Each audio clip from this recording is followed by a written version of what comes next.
What if I told you that there are simple legal strategies that could increase your Social Security benefit by hundreds, even thousands of dollars every year? Most retirees don't realize they can boost their benefit even after they've already filed.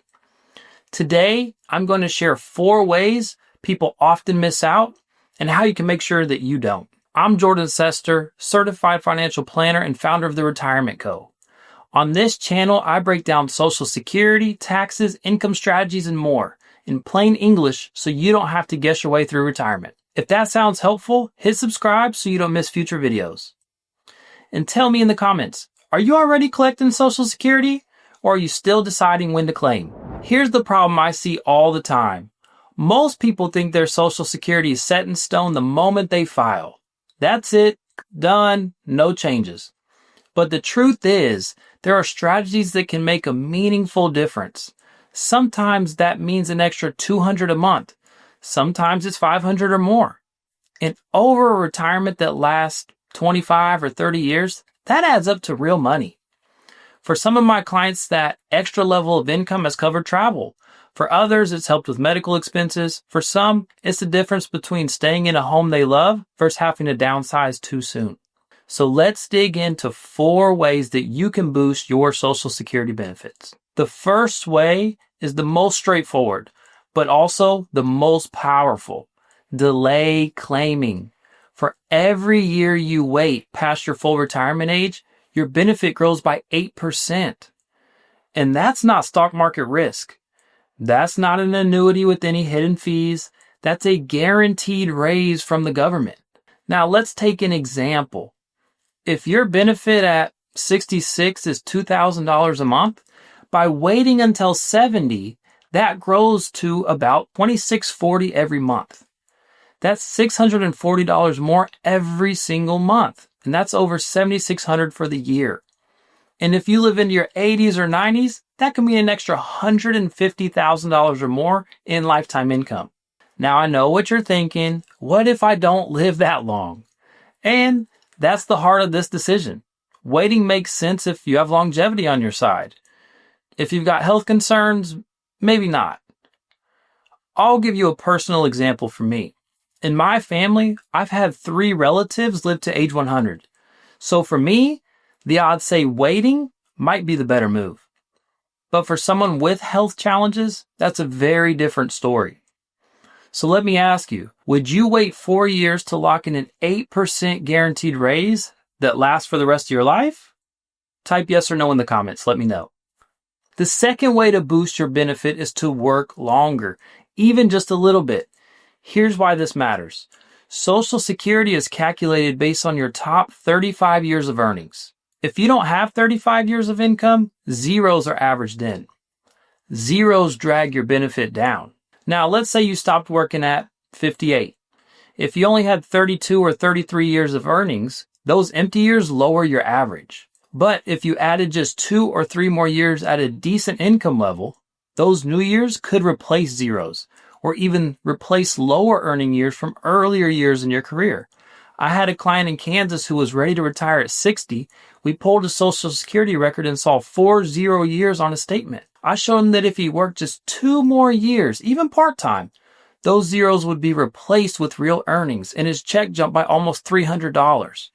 Now, $300 doesn't sound like much, but that's $3,600 a year, and over 25 years, that's almost $100,000. All for 2 more years of work. So before you hang it up completely, check your work history. Do you already have 35 years? Or do you have some gaps? Drop it in the comments if you know your number of years.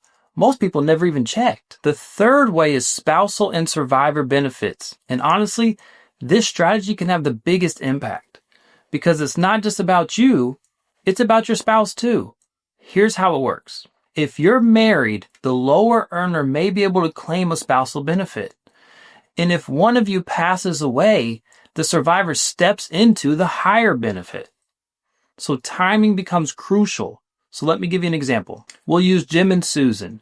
Jim is the higher earner with a full retirement benefit of $2,500. Susan's own is $1,200. If Jim claims early at 62, he locks in a lower check forever, but if he waits until 70, it grows to $3,200. Now here's the key. If Jim passes away first, Susan gets to step into the larger benefit. That one choice could mean Susan has an extra $1,000 per month for the rest of her life. I've seen this play out. Widowers who are financially secure because of how the spouse claimed, and others who struggle because the strategy wasn't coordinated. If you're married, have you and your spouse actually talked about when each of you will claim? Most couples haven't, and that conversation can be worth 6 figures over your lifetime. The fourth way to boost your Social Security is simple. Avoid the earnings test penalty. Here's what I mean. If you claim before your full retirement age and keep working, Social Security will withhold $1 for every 2 you earn above a certain limit. In 2024, that limit was $22,320. So if you're 63, working part-time, making 40 grand, you could lose thousands of dollars a year in benefits. Now, let's clear something up. Those withheld benefits aren't gone forever. Once you reach full retirement age, it gets adjusted. But for many people, that timing still hurts because you lose cash flow when you might need it most. I'll give you an example. We'll say Mary, who claimed at 62 while working part-time. Because of the earnings test, she lost about $300 a month from her check. Over 10 years, that's about $40,000 of income. If she had just waited until full retirement age or reduced her benefit, she could have kept it all. So here's the takeaway. If you plan to work and claim at the same time, run the numbers, but don't be surprised if a smaller check pops up. So let's recap the 4 ways to boost your Social Security. Deny claiming. Work longer to replace low earning years. Coordinate spousal benefits. And avoid the earnings test penalty. Each one of these can add thousands, even tens of thousands to your lifetime income. Which of these strategies would help you the most? Type in the comments. I read every single one. I would love to know what's more beneficial to you. And if this was helpful, hit the like button so YouTube shares it with more people like you. And if you'd like a personalized plan or want to download our Social Security guide, you can find that in the description or the comments, and we'll walk through your numbers personally. And don't miss my next video, the 3 big tax mistakes every retiree makes. I'll see you there.